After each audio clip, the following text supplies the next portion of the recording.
একদা রাত্রে হযরত খাদিজা রাদিয়াল্লাহু তাআলা আনহা একটি খুবই আশ্চর্য রকম স্বপ্ন দেখলেন। তিনি দেখলেন নির্মল আকাশে পূর্ণিমার চন্দ্রমুখ উজ্জ্বল করে হাসতেছে। সেই হাসিতে সারা জগৎ উদ্ভাসিত। সহসা আকাশ থেকে চন্দ্রটি ধীরে ধীরে মাটিতে নেমে এসে হযরত খাদিজা রাদিয়াল্লাহু তাআলা আনহার বুকে আশ্রয় গ্রহণ করল। চন্দ্রের সুবিমল আলোকে হযরত খাদিজা রাদিয়াল্লাহু তাআলা আনহার সমস্ত শরীর যেন আলোকিত হয়ে গেল। তিনি সেই যন্ত্রটিকে নিজের বক্ষে এর সাথে চেপে ধরে পরম শান্তি অনুভব করলেন। তারপর আচমকাই তার ঘুম ভেঙে গেল। এমন অস্বাভাবিক স্বপ্ন দেখে হযরত খাদিজা রাদিয়াল্লাহু তাআলা আনহা এর তাৎপর্য সম্পর্কে খুবই চিন্তা করতে লাগলেন।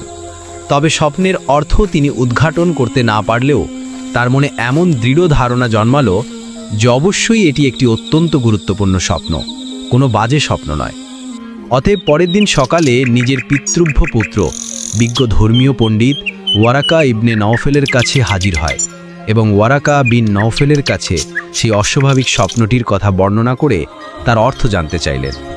ওয়ারাকা বিন নওফেল ওই অপূর্ব স্বপ্নটির কথা শ্রবণ করে বললেন, বোন, তুমি অত্যন্ত ভাগ্যবতী মনে হচ্ছে, কারণ তুমি যে স্বপ্ন দেখছো তার অর্থ অত্যন্ত গুরুত্বপূর্ণ।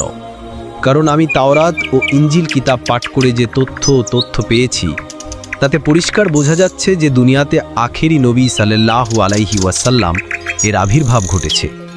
আজ তোমার এই স্বপ্ন সিদ্ধান্ত শ্রবণ করে একথা পরিষ্কার বোঝা যাচ্ছে যে তুমি সেই আখেরি নবী সাল্লাল্লাহু আলাইহি ওয়াসাল্লামকে স্বামিত্বে বরণ করতে যাচ্ছ।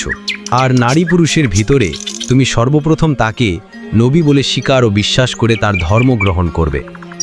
পিতৃভ্য পুত্রের কাছে নিজের স্বপ্নের এমন ব্যাখ্যা শ্রবণে হযরত খাদিজা রাদিয়াল্লাহু তাআলা আনহা খুশি মনে ঘরে ফিরে গেলেন। সেদিন থেকেই হযরত খাদিজা রাদিয়াল্লাহু তাআলা আনহার হৃদয়ের মধ্যে একটি প্রচ্ছন্ন আশা অঙ্কুরিত হল। মহানবী হযরত মুহাম্মদ সাল্লাল্লাহু আলাইহি ওয়াসাল্লামের বিবাহ করার বয়স তখন হয়েছিল এবং তার ব্যবস্থা ও সমাধান করার দায়িত্ব ছিল তার চাচা আবু তালিবের উপরে। কিন্তু তার অধিক আর্থিক অনটনের জন্য তিনি তা পেরে উঠছিলেন না। মহানবী মুহাম্মদ সাল্লাল্লাহু আলাইহি ওয়াসাল্লাম নিজেও যে চাকরিটি করছিলেন তার উপার্জনও ছিল অত্যন্ত নগণ্য। তাই তার নিজের পক্ষেও খরচপাত্রের যোগান দিয়ে বিবাহ করা সম্ভব ছিল না। আবু তালিব দায়িত্বশীল অভিভাবক হিসাবে ওই ব্যাপারে অত্যন্ত উদ্বিগ্ন এবং বিশেষভাবে চিন্তিত ছিলেন। একদিন তিনি তার ভাতিজাকে কাছে বসিয়ে তার সঙ্গে বিষয়টি খোলাখুলি আলোচনা করলেন।